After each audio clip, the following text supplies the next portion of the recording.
ভাই আম গাছ তোমার নাকি? ওই আমার ভাই তোমার আম গাছ থেকে আম পারলাম, তুমি দেখি আশরায় না ইচ্ছা কিতা করবো।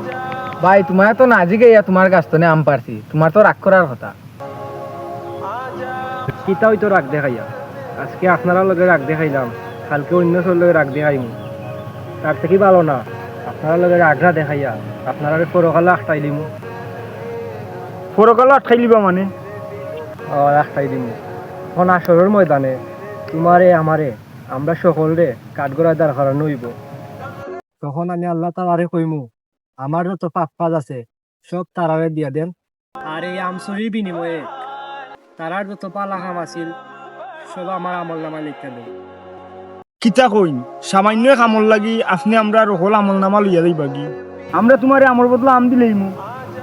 আসরের ময়দানে আপনি আম কই পাইবা, ইনো তো সে লইব আমল নামার।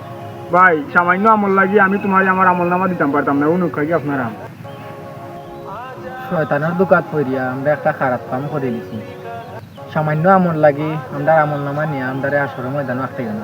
ভাই এগুলো তো আপনার আম। ভাই আমরা মাফ করে দিলাম, আমরা না বুঝছি আপনার কাছে আম পাড়ি দিয়েছি। তোমরা যে তোমরা ভুল বুঝতে পারছো ওটাই অনেক, আর আমি খুশি হয়েছি তোমরা নিজের ভুল বুঝতে পারছো। আর যেহেতু তোমরা কষ্ট করে আম পারছো, তোমরাই নগি আম।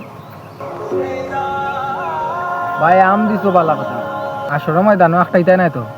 আরে না, আর পারলে কইয়া খাইও আম, বুঝছো নি? আমরা এমনি খুশিয়া দিব মানুষ কইয়া খাইলে।